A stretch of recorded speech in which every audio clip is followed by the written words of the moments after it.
Hello everyone, thanks for pressing play. You are watching a brand new episode of ExcaliburCCGTV. I am Chris, this is Buzz. Randy is not here. He is still getting over the devastating effects of the Mega Sale and Black Friday, so we wish him the best. But guys, we are Excalibur Comics, Cards, and Games here in Shreveport, Louisiana. Don't forget about our store in Texarkana, Texas. You can always find out what's going on with us at ExcaliburCCG.com. This is a longer episode, so if you don't have time to sit down and watch the video, click on the link down below that takes you to our website, and you can download the MP3 and listen to it on any device you want to. And that's pretty much that. Hey, thanks again. We had a huge Mega Sale here. Randy was taking pictures of back issue boxes that were just dry. I mean, everything was wiped out. It was crazy.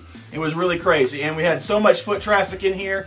You guys were awesome, and I know Brad, the guy who does our animations, he saved $350 because he hit up that 75% off sale. Yeah, I was like, that's awesome. That was really cool. So thanks again. We really appreciate it. We hope everyone had a great Thanksgiving. We did. I am still feeling the effects of all the tryptophan and all that jazz. So I just woke up from it. You just woke up from it? You've been in a coma for the past. Food coma, turkey coma. Definitely. It was worth it.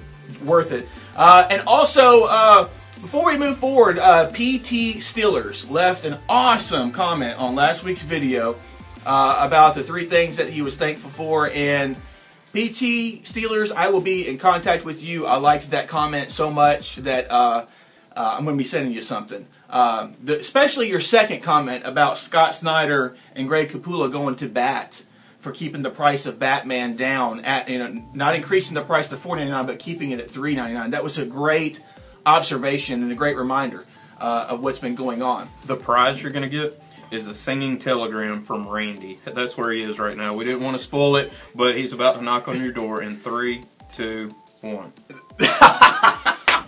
No, I'll be in touch to give you something really nice. With all that out of the way, guys, we're going to move on. We are moving on to our storylines. Really, it's just in 2 parts this week. We've got Godhead stuff to cover from DC, and we've got Axis stuff to cover from Marvel. Buzz, start us off with the Godhead. We got a double header of Godhead. Sure enough. Alright, Sinestro number 7, Act 2, Part 5. Alright, it's clear that a strike on New Genesis, that's where the new gods are from, is imperative, but without a mother box, if you don't know what a mother box is, Google it. The home of the gods is forever out of reach. But Sinestro, however, is not convinced, and a determined Sinestro can be a very bad thing. Very bad. Moving on, Green Lantern 37, cool. Act 3, Part 1. There we go. You can rewind that and take notes on that one if you need to.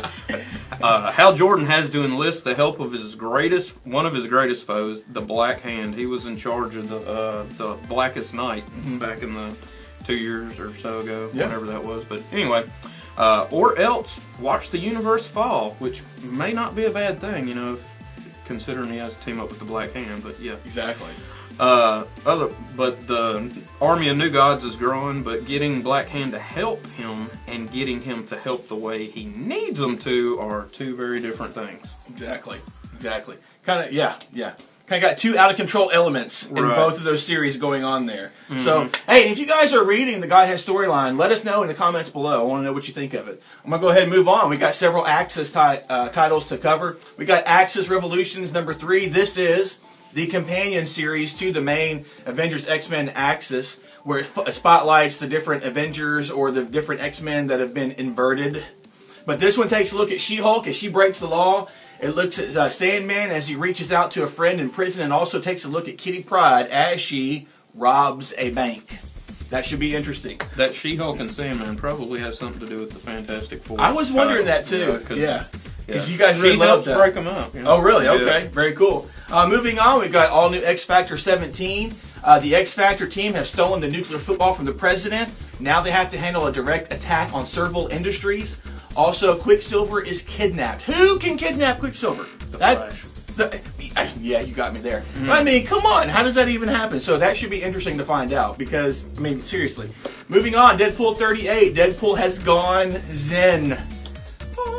Zen. He swore off violence. He's found peace. Now, how's he going to help his friends live through attack by the inverted X-Men? That's got to be a funny book. I cannot imagine. I cannot imagine. We got the other series where he's found about the art of war, right, and rewriting it to how he wants it. So, in this issue, Deadpool's gone Zen. And last up for the Axis tie-ins, we have Inhuman number 9.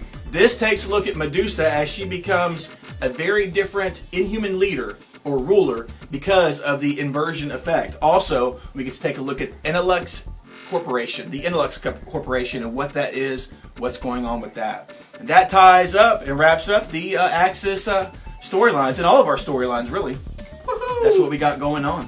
So, guys, tell us what you think about what's going on with Axis and what's going on with Godhead.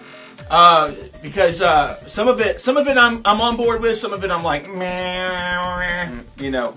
Speaking of meh, that leads us to our question of the week this week, which has to do with comic book virgins or newbies or newbies, whatever you want to call them. Yeah, we'll still say a friend comes up to you and's like, "Hey, I want to get into comic books. What 3 trades or collections do you give them to break them into the comic book world?" Exactly. Start us off. What you got? All right. I'm going to hit one, then bomb, bomb, sure, bomb, bomb. Let's do it. Bomb, bomb, bomb. Bomb, okay. Bomb, bomb. All right. First one I'm going to say is the very first Justice League International, not America. Oh. International with Guy Gardner, Dr. Fate, Mr. Miracle, Batman, Captain Marvel.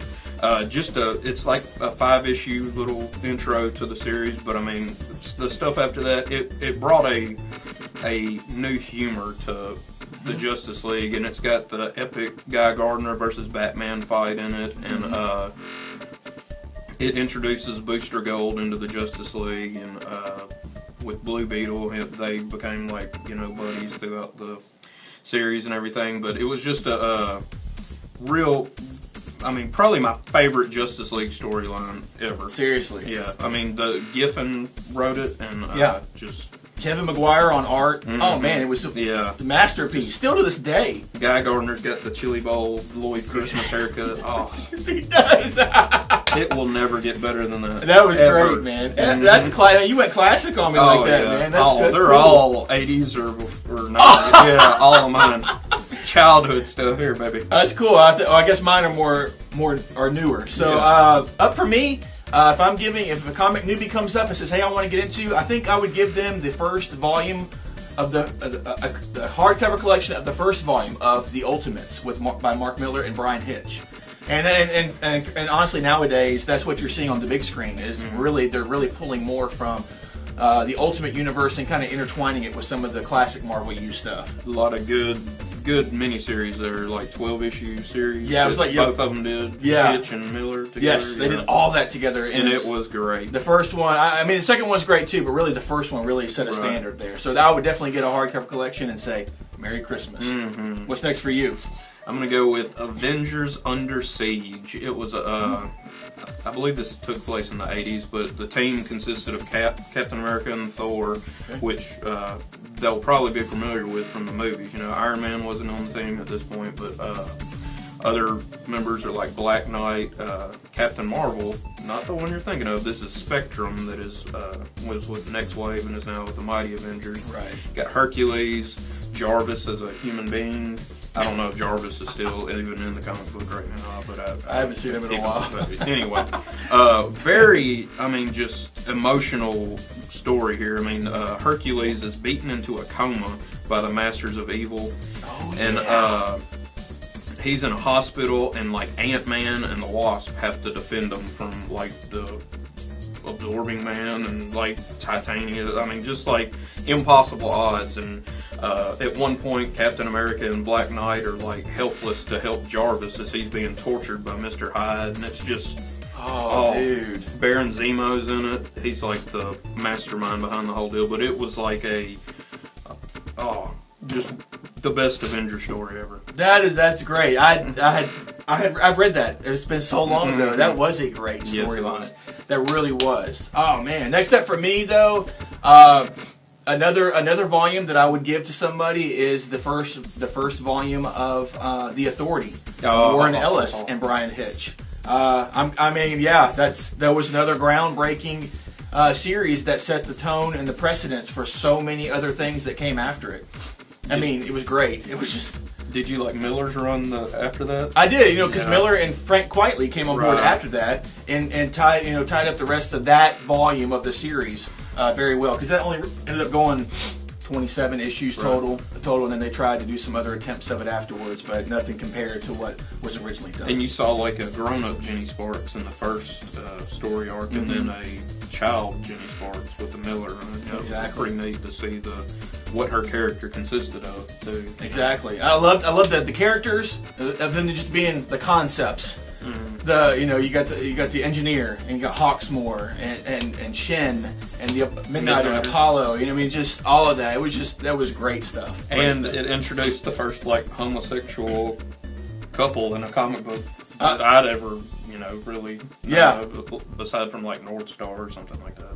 Yeah, that got a lot of attention whenever that happened. It was, but that whole run. I mean, the concepts that they were facing and the villains and just the tapestry of what Warren Ellis created there was awesome. What's next for you, bro? Save the best for last right here. So my favorite Batman story of all time, The Dark Knight Returns. Okay. Oh, yeah. They've released an animated movie of this since this has been done. Like within the past few years, they did this, but it's like. I don't know how old Batman's supposed to be in this story, like in his 50s or 60s, but it looks like they're kind of basing the new Batman-Superman movie on this graphic novel now. But pulling from it, yeah. Like, Batman's been retired for years, and crime's kind of taken back over the city. You got this gang called the Mutants. You've got Harvey Dent coming back, but he doesn't have the Two-Face anymore, so he like wraps his head in bandages just to give himself a mask because his alter, ego's still in his head, the Two-Face alter ego. And then you got an epic fight with the Joker that Batman comes this close to killing him. Or maybe he doesn't. No, he doesn't kill him. The Joker kills himself there again. But, spoiler alert. But, and then, in the fourth issue of it, he fights Superman. Batman puts geriatric Batman puts a whooping on Superman. It's just like, I can't say much for the DK2, but the first one, Batman: The Dark Knight Returns, couldn't recommend it more. That's a great one. Lots of nice classic stuff there. Nice. Last up for me, in case anyone's an animal lover, I would recommend We Three. I have read that. By Grant Morrison and Frank Quitely. And I love that. It was good. I love that. Even for an animal book. Even for an animal book, it was awesome. The story is basically about a dog, a cat, and a rabbit that become weaponized by the military. And what they're trying to do, and actually how they're trying to just go home and try to get back home. And it's so deep. I mean, it's the story is great. The story will keep you going emotionally throughout the end. It's a page turner, and then Frank Quitely's art on top of that. Some of the best he's done. I mean, he's done a lot of stuff, but this is some of the best that he's done, and just the storytelling of it all from beginning to end, especially towards the end. It was great. It's like Homeward Bound meets Hannah meets Robocop. Yes. Thank you.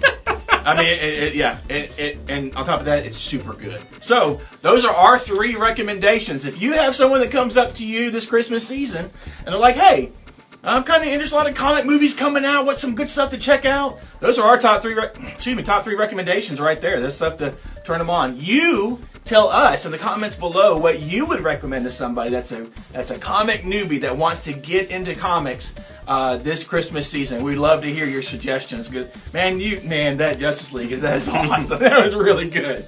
Really good. Moving on, we got several new number 1s that we're going to cover. Buzz, start us off with one. Alright, we're going to start off with Angela, Asgard's assassin. This is Angela that was created by, Neil Gaiman back in the Spawn book? Exactly. Now being revealed as Thor's sister. Mm-hmm. Yeah, get you some of that. And we're talking about old school Thor, not the current female Thor. Exactly. The Thor Odin's son. Yeah. Right. Yeah. Right, but, alright. She is an Asgardian, cast out of her home and wanting nothing to do with Asgard. Angela must now strike out on her own. But what does Angela have that both Asgard and Heaven want? And why are they so eager to get it? Exactly. Visionary writers Kieron Gillen and Marguerite Bennett team up on this legendary art team of Phil Jimison and Stephanie Hans to finally throw the spotlight on the Marvel Universe's most dangerous inhabitant. And if you've been keeping up with Guardians of the Galaxy, she was part of the team there for a little while. Yeah. And just gave you kind of a taste of her, but she's been in like some Thor miniseries here recently. Yeah, she was in some of that stuff that happened beforehand. I did a double take when I saw who was on board, Gillen and Jimenez. I was like, how did I miss this before? I mean, I was like, that's a top-notch creative team. Right. So I don't know how many issues we'll have Jimenez on. I mean, he usually doesn't do more than 4 in a row, but that's a great way to start off the series. Moving on, I know a lot of people around here, especially Randy, is very excited for the Secret Six #1 from DC Comics. We got Gail Simone back on board with Dale Eaglesham, and we're taking a look now at the new DC 52 debut of this team that people have loved and craved. So they are back, and what are the mysterious circumstances by which they are coming back? What is the Secret Six? And that's really all they give us. We really don't know. I think fans of the previous series will have a general idea, but Gail Simone is back. She's back on Secret Six, so enjoy that. What's next for you? So excited. Are you on board with that? Oh, See, yeah. I never read any of it, so I gotta check it out. Right. At least, There was a Villains United deal that started off as a miniseries that branched off into like a Secret Six miniseries that branched off into a full-blown ongoing series because it was awesome. Yeah, very cool. All right. This is for you 80s fans out there. 80s fans. Escape from New York #1. And there we go. All right, here we go with my announcer voice again. Do it. The crime rate in the U.S. has risen 400% after humiliating the president in front of the world and destroying America's one chance to end World War III. Snake Plissken has become America's most wanted man in a land of criminals and the insane. Everyone wants Snake dead. Luckily, Snake knows the feeling all too well. War hero, outlaw, renegade. Snake is back. Yes, way to go. There you go, guys. I mean, fans of that, there you go. You got a new... Boom is taking up the mantle here with some of these 80s type Robocop, I think. And, Oh, yeah. And then we got this, so have fun with that. Oh, yeah. Moving on, we have from Marvel, Thanos Vs Hulk #1. A 4-issue miniseries is hitting the shelf where, yes, the Hulk will face off against Thanos. Have fun with that. He's kidnapped. The Hulk is kidnapped by Pit the Troll. Poppycock. And he's traded to Annihilus. And then Thanos of Titan enters into the fray somehow. So that's going to be a quick, short miniseries by Jim Starlin, who, if I'm not mistaken, is the creator of Thanos. Yep, Silver Surfers era stuff. I don't know if he created Thanos, but he created the modern day Thanos. Thanos, I think, is actually older than that. Okay. I could be wrong, though. He might have wrote it way back when, but... I know he's, like, really attached to it in some ways. Tommy Wilson pointed out where, like, his first appearance was, and it was pretty far back. Oh, okay. So, yeah. Very cool. What's next for you? All right. I'm going to try to channel my my inner voice here for this one. Okay, you ready? Who's the black private dick that's a sex machine with all the chicks? Uh-oh. Shaft! He's gone toe-to-toe with organized crime bosses, stood up to the cops, squared off against kidnappers, and foiled assassination tips. He is one bad mother... Shut your mouth! But who was John Shaft before he became the hard-boiled investigator with a reputation as big as New York? As big as New York. Yeah. Shaft #1, baby. Hey, man, that was kind of Morgan Freeman-like a little bit. You hit all the spots, man. I want to channel my Andy Dufresne. Shaft #1. Have fun with that, guys. Moving on.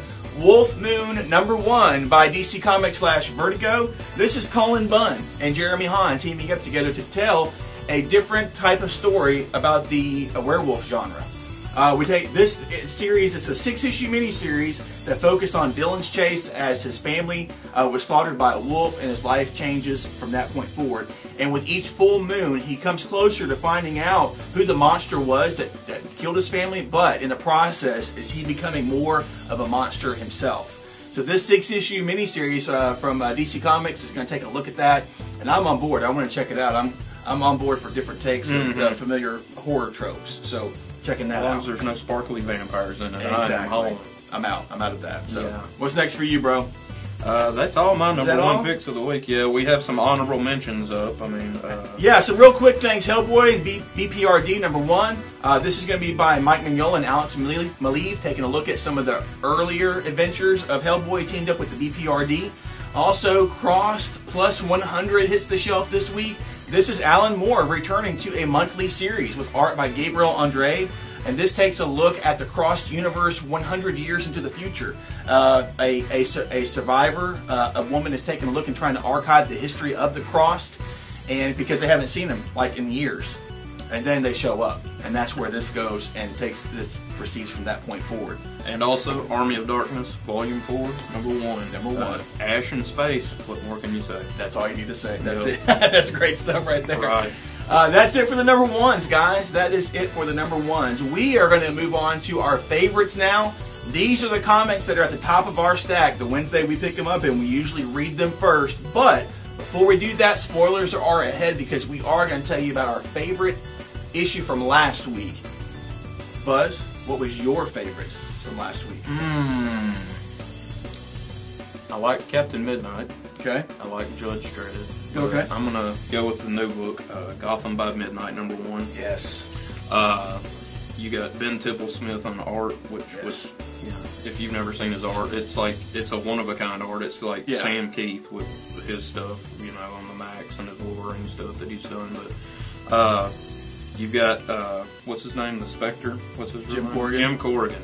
He's leading up this kind of great. It kind of has a Constantine vibe with the supernatural deal of it, but he's an actual detective. He's not, you know, just doing it freelance like Constantine. And he's got him a group with him. He's got like a nun and a couple other people with him, but they're investigating this family that their 2 daughters disappeared, but they come back, but something's wrong with them. Exactly. They go to the people's house and investigate what's going on, and the girls are just jibber-jabber, just gibberish. You know, the parents say they don't understand anything, but they go about the daily routine like nothing's different. Like they go brush their teeth, they go take a bath, they're, you know, but they won't talk, you know, in English. They're just, you know. Anyway, also in this book, there's a investigator that is investigating their particular bureau to shut them down, basically, because he thinks it's all, you know, bull. Yeah. And anyway, Corrigan takes them out there and shows them firsthand, and I think by the end of this, he may change his mind. That was that ending, that last page. The last page, like, oh, yes! They walk into this schoolroom, and there's a bunch of kids sitting in the desk, and they're at the back of the room, and there's something up at the front of the class teaching them. It's like a demon nun.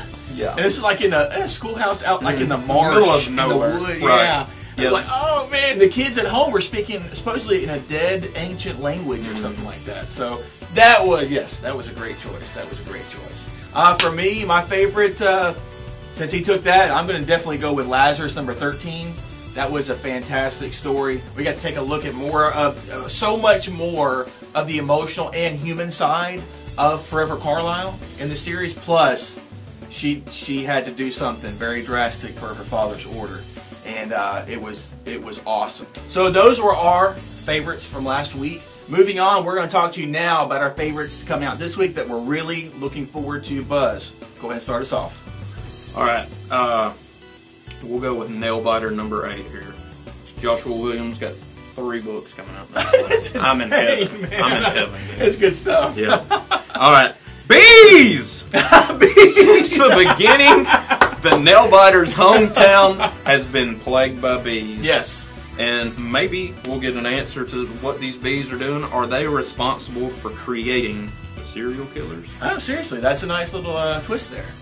I'm looking forward to that. That's cool. Yeah. I'm looking forward to that. Love that series. What I'm looking forward to is Men of Wrath number 3, because this series is taking a look at just the worst family you could ever hope to be a part of ever, and now it's down. This issue is going to take a look at Ira Wrath, the main character, possibly eliminating the last living person of his family, which is his own son. And it's been yes, it's that crazy. He may actually kill his own son. To give you an idea of how nuts this guy is, he chunks a baby carrier into the middle of a pond in the first issue of the book with the baby in it. Yeah. With no remorse whatsoever. He just had to take out he had somebody to take out, and they just happened to have a baby along with them, and He went and cleared up all the evidence. that's it. Yes, he did. Baby included. It was like, what? Exactly. What's next for you, bro? All right, we're gonna go with another Joshua Williamson book, RoboCop #6. Oh, If you're not getting this book, we're only 6 issues in. I'm sure they got a trade coming out for the first 5 issues. Okay. But, if you're a fan of anything Frank Miller did with RoboCop, it's kind of like that, but it's got, I don't know, it's got like a smarter edge to it than what he did with just. And there's plenty of violence in it, so don't worry about that if you're worried about that. But anyway. Don't be alarmed. No. After a bank robbery goes wrong, Robocop gets locked into a head-to-head battle with a mysterious new war machine. You may have heard of this guy before, but this is a Frankenstein Ed 209. More guns, bigger, faster. Older Detroit is in trouble, and it looks like this is just the beginning. As Ann Lewis investigates Killian's mysterious past, the new underground OCP puts its endgame into action. Killian is a ex-con that was released and put in charge. I don't know where they thought this was a good idea, but put in charge of like the Gun Registration Act in Detroit. Like they took all the guns from the citizens of Detroit. And they've even taken Robocop's gun. He does not have a gun. What? Yeah, and he's about to have to fight Ed 209. He's got a billy club. That's all he's got right now. Oh, yeah. It better be a Mjolnir Billy Club. But yeah, I mean, it's really striking to real life nowadays. Like as far as like gun registration and all that stuff, it might be taking some jabs at that. I ain't gonna lie. That's okay. Very interesting. Very interesting. Next up for me, Ghost Fleet #2 from Dark Horse Comics. This is the same writer that wrote Buzzkill, one of the miniseries that I really enjoyed. Did you get a chance to read it? Oh yeah. Good. I didn't know you did read it. Yeah. That was awesome. I thought it was great. A superhero that gets his powers from drinking alcohol and doing harmful drugs. Exactly. There was a lot more to it than just that. It was a really good miniseries. Moving on though, Donnie Cates, the writer of that series, is writing Ghost Fleet. #1 was a great issue, taking a look at a very covert trucking fleet that transports unknown material from one place to the other through their particular means that they have. In that first issue, there was everything, man. There was tons of action, there was betrayal, there was intrigue, and now this second issue is going to take place 2 years later, as the main headquarters of this fleet is under attack by the person that was betrayed. So I don't want to give that away just yet. I want you guys to get on board. Check out issue #1. Most places will have a copy of it. I think we have a copy of it here. And get #2 this week as it comes out, because it's so far so good. You should check it out. I recommend that book too. Good, very good. Hey, and now we got a couple that both Buzz and I get and read and really enjoy. Start us off, Buzz. Hulk #9. Yes. Doc Green says, "Hello, Kitty," and we're talking about Kitty Pryde of the X-Men. Also, Bruce Banner returns in this issue. Is he really going to return though? But what kind of shape is he in? I mean, what is he the bumbling fool that we saw earlier in the series? No, because in the Hulk Iron Man series, the little mini series. That's right.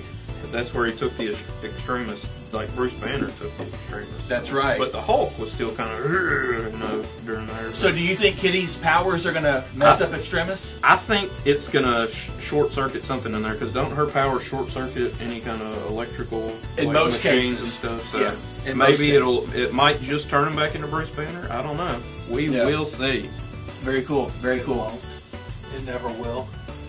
We're shooting. I know. We're shooting. You had your chance to be a part of all this. I know. Keep going. All right, take care, because we're about to wrap this up. Also, we got Birthright #3 hitting this week. Hitting the other Josh Williamson book that Buzz was talking about. We're both looking forward to this, because now the entire family's on the run, and we're not any closer. But we get to take a look at, I believe his name's Mikey, what he had to survive in this other world that he was transported to. So that's another 2 issues in. You should get 1 and 3. 1 is probably on to a second or third printing by now. I'm not sure exactly. But you can definitely still get the first issue. Get on board this because the art has been fantastic and the story has been totally engaging. It's been great. You should be checking it out.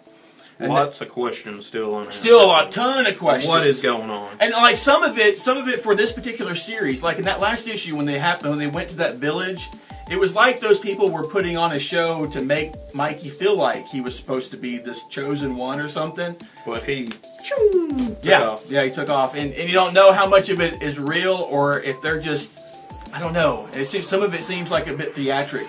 That he may not be a chosen one or the chosen one, but they're making him out to be. That's just kind of my interpretation of parts of it. But it may be a Matrix deal with the one. It all happens over and over again. None of it's real. None of it's real. That's it for this week, guys. Hey, don't forget to answer our question of the week. We want to know if a comics newbie comes up to you and wants to get into comics, what are the top 3 books, collections that you would recommend to them? Tell us in the comments below, because Buzz has some awesome ones that he recommended. I recommended a few as well, and then you guys, I know, will have some awesome suggestions as well. And I want to hear about them. Randy wanted us to recommend the first Spawn page trade paperback. Spawn. Captain America and the Mighty Avengers. And what's something else you hate? The other one.